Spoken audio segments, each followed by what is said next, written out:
Welcome back, Beverly Jane here. Hope everybody's having a wonderful day. I'm here in freezing Minnesota. However, we got rain today. So it's in the mid-30s, which is kind of nice. In any event, we have videos on self-forgiveness and being present in the moment and so much more. So with that, let's get started. The most powerful healing instrument on the planet is your own voice. If you want to heal, start at the source. In the beginning, God said, "Let there be light." Sound. Sound created light. Tesla and Einstein both said the future of medicine is frequency. When you speak words like, "I am healthy, healed, whole, and complete," those words vibrate and shape the water within you. We're over 90% water, and our words cause this water to crystallize, aligning with the energy of healing. The vibrations from your words bind with your DNA, creating proteins that resonate with the energy of those words. Your words create your reality. Use your words wisely and let them shape your health and reality. Click the link in our bio to access Inner Tune, a powerful tool to reprogram your mind and body through affirmations. There was an experiment with water, and mind you, we are mostly water, and the experiment was 2 separate containers. When water was in an environment where loving words were spoken to it and then instantly frozen, the crystals, the snowflakes, whatever you want to call them, came out asymmetrically perfect and beautiful. The water that had negativity, name calling, that sort of thing, when the water was frozen, came out deformed. Isn't that crazy? If you're interested in learning more about that experiment, it's called The Secrets of Water. And I believe you can find it here on YouTube. Let's carry on. Here are 3 things that I do every single day as a neuroscientist and brain coach in order to continue to level up in life. Number 1 is identity shifting. If you do not shift your identity to match the version of you who has achieved everything that you want, you will be fighting against your brain. The same network in your brain that's responsible for your sense of identity is also responsible for your default mode of behavior. This is why every single time I set a new goal, I ask myself, what is the mindset? What are the beliefs? What are the habits? What is the energy like of the version of me who achieves this goal? And I achieve goals a lot faster that way. And that brings me to number 2, which is highest self-embodiment. Anytime I'm facing a challenge or I'm triggered or I'm stressed, I ask myself, how would the highest version of me move through this situation? And then I consciously make the decision to move like that. This activates neuroplasticity. This is how you strengthen new pathways in your brain and create a new reality rather than reinforcing your old one. And number 3 is novelty. If you want to keep leveling up, you cannot let your brain get too comfortable. My favorite way to do this is with environment. New environments boost neuroplasticity, which will help you to continue to upgrade your brain. There is also something called the doorway effect, where every time you walk through a doorway or shift environments, your brain actually shifts mode. This is why when you walk into a room, you forget what you went in there for. But you can also use this to your advantage for boosting focus and things like that. Frequency theory explains why your thoughts, emotions, and even your reality are more than just random experiences. They're vibrations. And if everything is frequency, then that includes you. In simple terms, frequency theory suggests that all matter, energy, and consciousness vibrate at specific frequencies. That means your brain activity, your emotional state, and even the words you speak are emitting patterns that can be measured, felt, and mirrored back to you. But this isn't just theory, it's how you create your life. From a consciousness-based perspective, your frequency is the signal you send out into the field. And that signal is constantly matching you with experiences, people, and outcomes that resonate at the same level. High-frequency emotions like gratitude, clarity, and compassion create different results than fear, shame, or doubt. Not just emotionally, but energetically. Even institutions like the Monroe Institute and the Institute of Noetic Sciences have studied how thoughts and emotions impact our biofield, our brain waves, and even matter itself. So how do you work with frequency theory consciously? Next time you feel stuck, off, or disconnected, don't just try to change your thoughts, shift your frequency. That might mean getting outside and moving your body. That might mean speaking a new belief out loud or breathing into a state of gratitude for 5 minutes. Because your frequency isn't just something you feel, it's something you broadcast. And frequency theory isn't just science, it's a tool for awareness, for healing, for manifestation. Save this video if it resonates. Share it with someone who's ready to shift their signal. And follow for more consciousness-based breakdowns that actually change your reality. We are vibrational beings. There is a field of energy around us. You can sense it when you're with another person and maybe a stranger and something feels off. It's their energy. What I'm trying to get at is, in addition to facial expressions, we also send vibrations out relating to how we're feeling, our well-being. The highest frequency is love and gratitude. And many times when I'm in a lower frequency, feeling sad, worried, worry is a very low frequency, I will look around and I will sit and name those things I am grateful for. And even though you don't feel a big energy shift, it does happen. And it might be small, but you do start to feel better when you acknowledge those things that you're grateful for. So I usually bring in a gratitude theme in all my videos. But in any event, when you are struggling in a darker place, start looking for those things to be grateful for. I personally feel like it's important to understand that you may never like the things you need to do, and you can still do them. I will never like getting out of bed, and I still get out of bed when the alarm rings. I don't like emptying the dishwasher, and I still do it. I don't like exercising. I still do it. I don't like eating healthy a lot of the times. I still do it. I don't like taking a breath and centering myself. When I really want to just scream at my husband, and I still do it. Because I let my emotions and my anxiety and my trauma responses and my fears run my life for far too long. I'm just in a daily dance with myself to constantly come back to alignment and peace and showing up as the kind of person that I want to be, rather than how I may feel in the moment. Showing up as the person you want to be, that's a journey. I still, myself, work on that. I was wondering, are there things that you just absolutely don't want to do?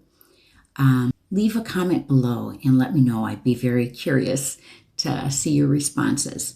However, I'll share mine. I cannot stand laundry. I would be okay if I could just throw away dirty clothes and never have to do laundry. However, I can't afford to do such a thing. And the way I do it is I come into the present and I make each item that I have to fold or hang up, I make it feel like it's the most important object that I own. And that kind of helps me make a game out of it. And in the end, all the buttons are buttoned, everything's hung up perfectly, time has passed. I don't know. I do that with dishes too, but maybe that's just me. Or you can try it sometime. Okay. How does someone go about killing their negative thoughts? Is there a process they can go through to do that? Yeah, it's a habit, right? And it's not hard.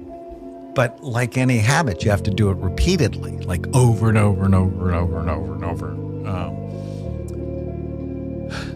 Whenever you have a thought, your brain releases chemicals. Whenever you have a bad thought, a sad thought, a mad thought, your brain releases a certain set of chemicals that make you feel bad immediately. Your hands get cold. They start to sweat. Your Your muscles get tense. You start to breathe erratically. And it all happens instantaneously. Whenever you have a positive thought, a happy thought, a hopeful thought, a completely different set of chemicals come out.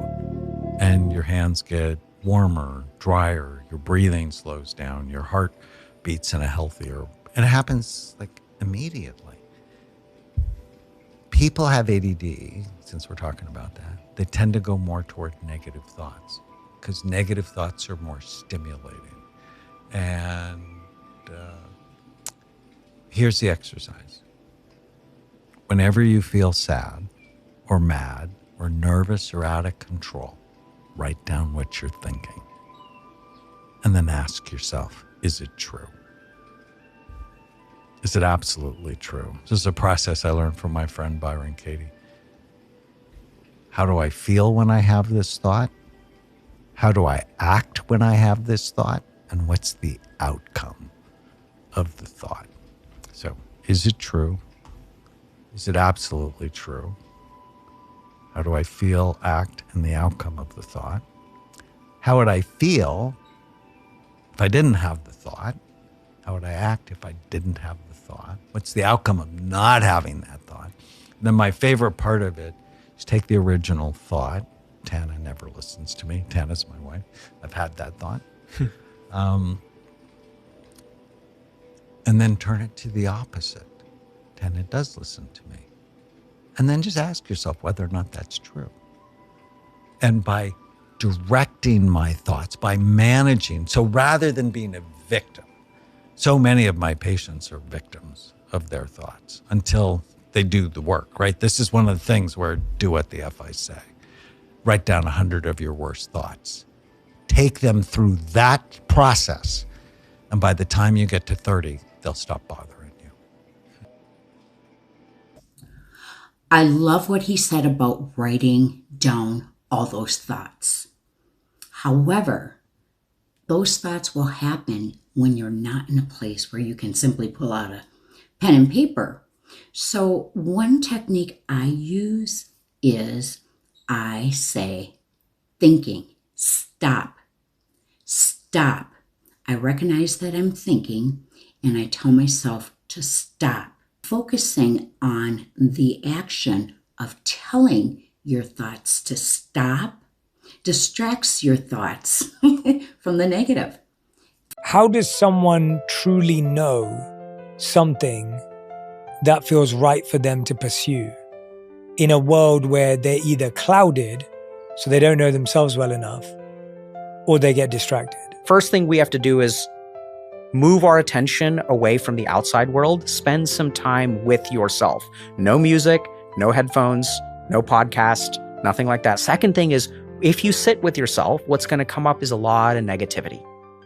But that negativity has to come out before it disappears. Mm-hmm. So when I'm sitting with a patient who has a history of trauma, the trauma's stuck inside them, and they use so many defense mechanisms to bury it.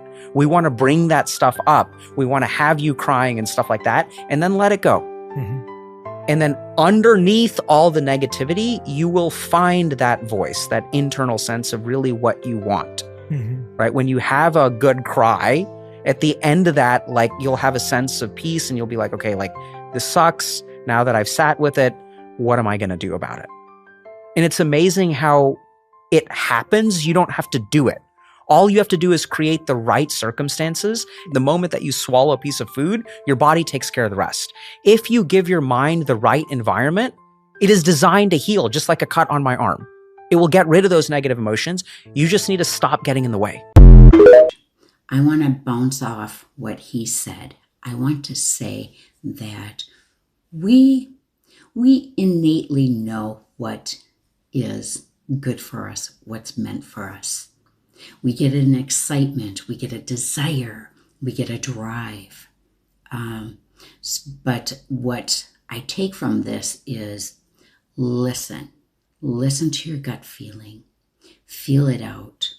There's been an example I will give you is I was interviewing freshly out of college, and I would have maybe 2-3 interviews a week.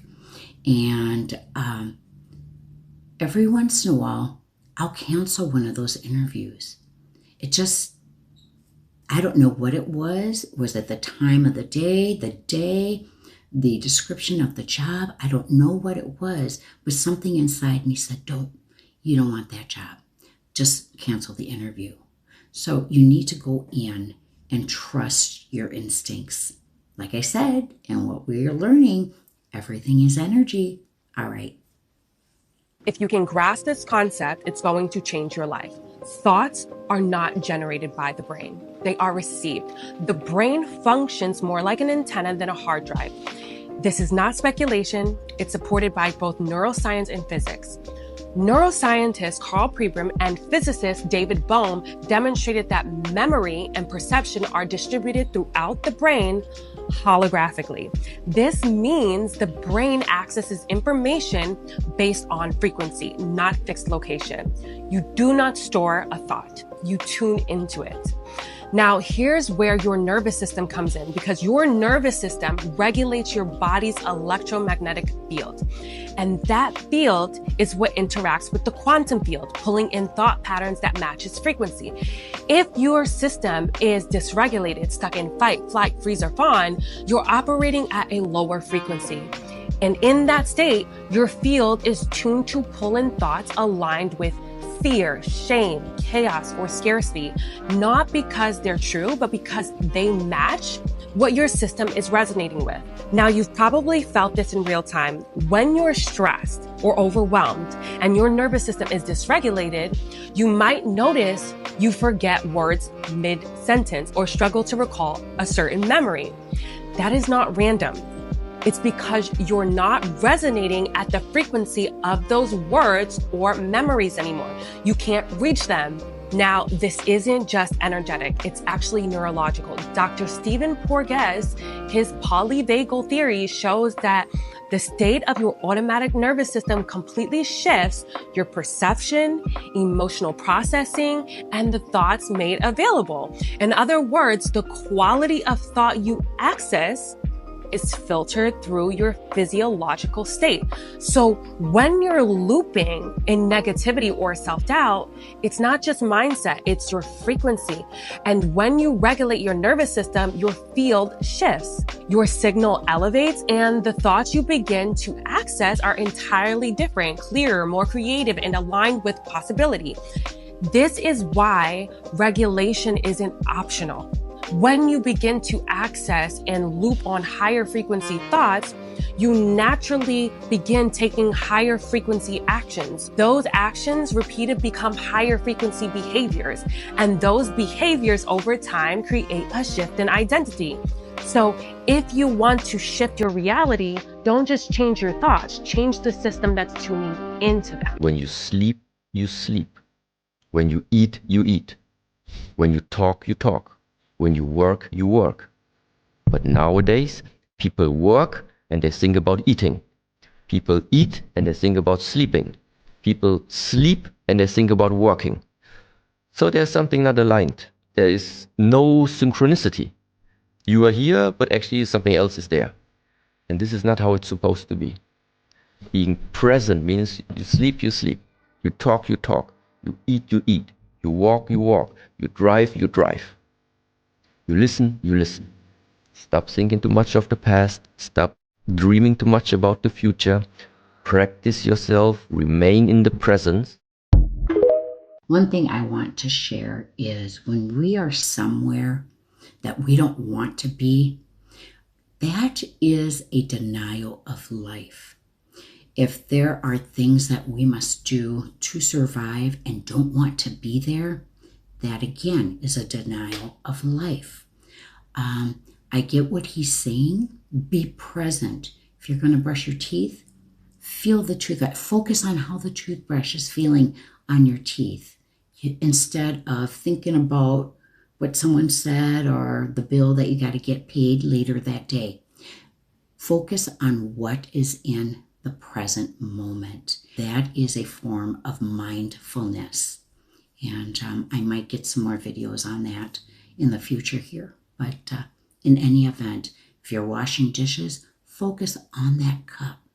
You'll be surprised how it changes your energy, how it's soothing, and you're not feeling so weighted down because the monkey mind is going all over the place. So, all right. Forgiveness is forgiving yourself for being in that situation and accepting to be there and letting go of the negative emotion that's tied to that memory. I didn't understand forgiveness when I was younger. Even 10 years ago, I didn't understand what forgiveness was. I was like, why should I forgive someone that abused me? Until I realized that I'm the one bearing the weight. It's like I'm just carrying more bags and more bags and more bags, and I hate them and I hate them and I hope they die and then also I realized that if you hate somebody, you still have feelings for them. So I didn't want that. I was like, okay, if I love them, I have feelings for them, but if I hate them, I still have feelings for them. So the best way is to forgive and to be indifferent. Forgiveness is beautiful, not for the person, but for you. And forgiveness doesn't mean that you accept the person and what they did to you. No. People who are listening, don't misunderstand the definition of forgiveness. Forgiveness is forgiving yourself for being in that situation and accepting to be there and letting go of the negative emotion that's tied to that memory. But it doesn't mean accepting the person back or opening doors. I always say apology accepted, access denied. End of story, That's it. Isn't that powerful? She said that if you love a person, you have the feeling of love for them. And if you hate a person, you also have a feeling for them, which is hate. So what the goal is to dissolve the hate. And it's not for their benefit. It's absolutely for yours. My favorite ways to practice mindfulness is something that researchers call savoring. And wherever you are, it's a very simple thing that you can do in any moment. And let me show you how you do it. Just had this huge snowfall here in southern Vermont. And look at that beautiful color in the pond. Just pulling yourself into the moment and seeing a detail, like the color blue on the pond or the way the snow is clinging to the trees. This moment of savoring these details, this is mindfulness. This creates a moment of peace.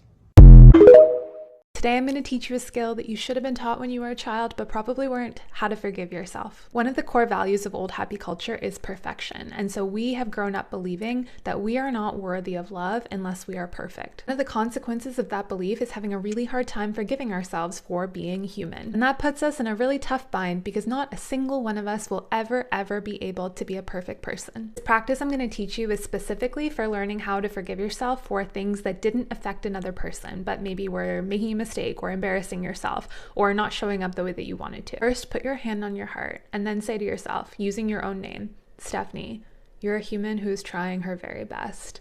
I love you and I forgive you. We're using a technique here called distant self-talk, which research has found is one of the most effective ways to practice self-compassion. And I just want to remind you that people are not loved because they are perfect, because if that was the case, there would be no love in our world because there are no perfect people.